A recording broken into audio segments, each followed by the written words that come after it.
So when you're planning your visit to South Africa, I think for most travellers around the world, there's going to be flights directly to either Johannesburg or Cape Town.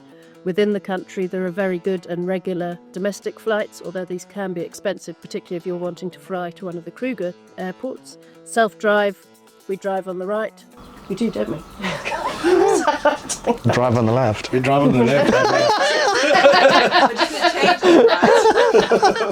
Just for that video. So if you book yourself a self-drive trip to South Africa, we drive on the left-hand side of the road. Most of the roads are very well signposted. All the cities will have good infrastructure for you. There can be some potholes, so do watch out for those. The police are very keen on checking the speed limits, so be aware what the speed limit is and be sure to stick to that. But travelling to the country and travelling within the country is actually much easier than many other destinations across the African continent. Yeah, I think there's a lot of public transport options as well. That it's maybe not as punctual as European or American transport options and stuff, but it's also a good way of seeing the country. There's some bus services, but it's a very easy country to do self-drive and explore by yourself. The roads are very good. The road conditions are very good. That's actually something that I hear quite a lot, where people are impressed with the road conditions and road structures within South Africa. Obviously, getting to South Africa is very easy. We got major international airports, regular flights all over the world. Very easy to get you. And then also once you're in the country, there's a number of smaller airports. So you can get direct flights from Cape Town, for example, to an airport called Eastgate Airport in Hoedspruit, which is just outside the Greater Kruger National Park area. So instead of having to drive from Johannesburg, you can actually fly very close to where you're staying. Hours drive, you're at your camp and your accommodation. And then there's also other airports dotted around the country. If you want to go to, maybe you're doing a self-drive one way along the garden route, you can finish in Kruger and get a flight from Port Elizabeth Airport to another destination. Durban's got an international airport. So internal flights, there's a lot of options. There's budget airlines. So, getting around the country quickly, you don't have to always drive. You can get a flight anything between 1 to 2 hours in duration, and you're in another part of the country. It again depends on what area you want. If it's a more exclusive area, like exclusive reserve like Sabi Sands, they can be booked up a year in advance sometimes. Some of the camps are very popular. You can sometimes get away with booking a bit later or closer to your departure time, but then you won't have your decisions or your choices that you would want to make. It's not always recommended to book too close to departure time.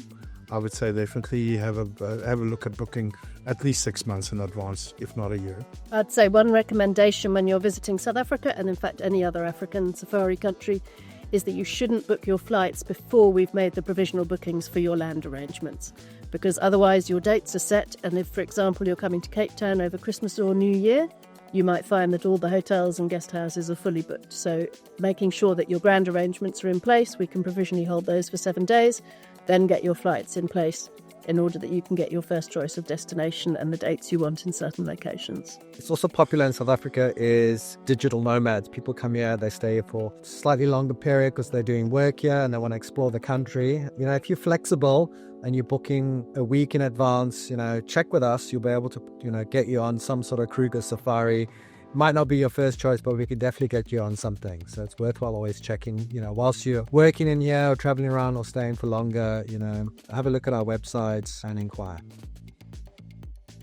So when you're planning your visit to South Africa, one thing to be aware of is that some parts of the country are malarial and some aren't.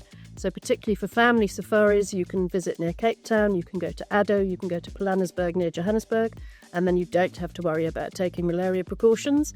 But if you're going to go into KwaZulu-Natal and up to the Greater Kruger, then that is something that you will need to consult with your doctor prior to travel to make sure that you take the right prophylaxis to keep yourselves safe and healthy. Obviously, traveling anywhere, you'd want to take a comprehensive travel insurance for any sort of medical emergencies. But you'll be pleased to know South Africa has a very good health system, some very good hospitals. South Africa is famous for doing the world's first open heart surgery by Dr. Chris Barnard. So, the doctors here really know what they're doing. It's a very safe destination. So if anything happens unforeseen, you'll know that you'll be taken well care of.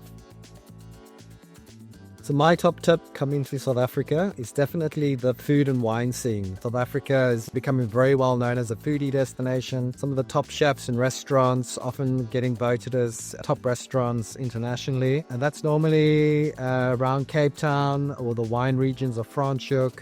Even in Joburg and that, there's some very well-known famous chefs who have restaurants there. And so factor that into your visit. I think one of my top tips in South Africa is do not be scared of exploring by yourself. You don't always need a guide. South Africa is unique in a way that you can drive probably for 2 hours in any direction from any city and it will look like you're in a different country. It keeps on changing and there's so many wonderful areas that you can explore. So I think one of the concerns that a lot of people have before they book a trip to South Africa is the safety. There's a lot of headlines that imply it's a very dangerous country. And whilst we tell everyone that they must exercise caution when you're going to any main tourist site, don't carry a big camera, don't have lots of jewellery on, try and look more like a local. The areas where we can't deny that there are problems in South Africa, but that isn't somewhere that the tourists are going to be visiting. So relax, enjoy the company of all the South Africans that you meet, and you will have a fantastic time when you're travelling around this world in one country. If you want to combine South Africa with one of the other countries, I would suppose that there's a few options with our neighboring countries. There's 2 countries that's completely landlocked. Lesotho is completely landlocked by South Africa. That's one of the countries a lot of people do visit. And the other one is Eswatini, or the old Swaziland. They landlocked as well, but they border on Mozambique and South Africa. Then other areas that's frequently combined with a South African trip is Mozambique, Botswana, Zimbabwe, or Namibia. But South Africa is such a big destination with so many options. You could actually spend lots of time within South Africa and explore. So like and subscribe. Also feel free to join a 6-part email course that will answer everything you need to know about going on safari in the link below. And check out our website. We have many tours of all various durations and styles for each country in Eastern Southern Africa.